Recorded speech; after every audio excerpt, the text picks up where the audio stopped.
You don't need a budget for more than 90 days.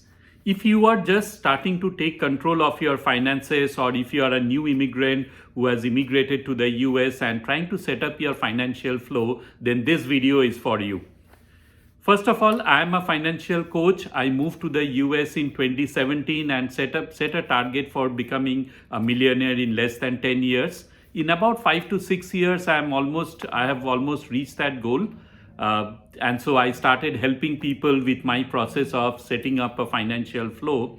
And as you know, budgeting is one of the main cornerstones of setting up a financial flow. And there are a lot of budgeting techniques that financial experts will tell you. But in this video, I'm going to discuss a very simple hierarchical way of setting up your budget and then finally freeing yourself from the tedious work of budgeting. So let's get to the details. In the first month, you definitely need to do a micro level budget. Sorry for the bad news, but when you are starting to take control of your finances, what you are trying to do is trying to get a handle of or get an understanding of what your expenses are, what could be a lower range, what could be a higher range, and so on. So it is very prudent in the first month is to take the pain of writing down your expenses almost every day, whether you do it with a pen and paper or you do it with a software or just in a Microsoft Excel sheet. It does not matter, but what matters is you are aware of all your expenses in the first month and you are kind of trying to draw a pattern into the different categories of your expenses. Now, that is what you did in the first month. When you did this tallying up at the end of the first month, you will get a very rough idea of where your expenses are going to be. For example, it could be $800 for groceries, maybe $500 for utilities, $300 for your car gas and car related things, and so on. Now, in the second month, of course, the same pattern may not remain because month to month our expenses vary. There are different kind of lifestyle requirements come in. And especially if you are a new immigrant who has just moved to the US, your first few months are going to be very volatile in terms of your financial flow. So what should you do in the second month? In the second month, again, you may not actually go through the same tedious process of writing down every day, but let's give yourself a little bit of relaxation and do this every 3 days or so, or maybe twice a week or once a week.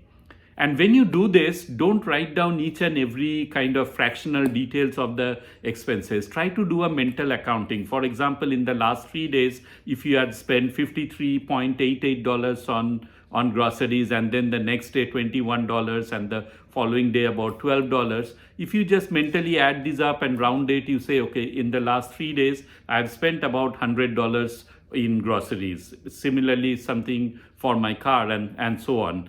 And so your number should start to see more rounded up within the week. And so you just have to do it 8 times, like if you're doing, let's say, twice a week. So these 8 numbers, when you add them at the end of the month, you will get a rounded figure, something like $800 for groceries, $300 for my car, maybe $200 on entertainment, and so on. And of course, then you have your fixed costs. Like for example, your rent could be $1,650. Now there is nothing fractional about that, so you just have to write those down. So that was the theme of the second month, where you got the rounded up values for each of your categories. In the third month, we want to make it even easier. So what you do is you can set up a software which kind of Mint.com. Now Mint.com has closed down, so you may use any other budgeting software that you like. You need a budget, which is called a YNAB. And it's pretty sophisticated. It's pretty easy to use once you go through the initial tutorials. They do a good job in educating the community also on how to use YNAB. But whatever it is, either you use that kind of a tool or you just keep track in an Excel sheet where every day you kind of write down. You don't need to write down every day, but just reserve 1 hour at the end of every week, maybe on your Saturday morning or Sunday, and look at all the transactions through the week, or let the software aggregate that and just see how close you are to that rounded number for each category. That will give you the cue of how you are going to control your expenses, or maybe you give yourself the permission to spend some more on certain categories in the next month. So if you do these 3 steps, then in the first 3 months, your budget will be set, and you will know exactly how much you are spending per category and what is your total spending of the month. Now, from 4th to 6th month, what you should do is just observe this pattern, and maybe you will just do this tallying at the end of the month and make sure that all your categories are within the limit. Of course, in reality, there will always be overspending in one category or the other, but you should be able to then control it the following month, or just reshuffle the numbers accordingly. Now, what it does is within like the 5 to 6 months, since you have a good amount of idea of your expenses that are going to be throughout the month, you can now start paying your credit card bill almost every month, or at least twice a month. That way, your your ratio of debt to your credit limit remains within a certain range, and this also helps build up your credit score in a better way. The next thing that it does is also, because you are keeping this checkpointing every week or at least twice a month, then there is less chance of a cost overrun, because if you know that, okay, at certain week I'm overspending, you'll be able to control it the following week.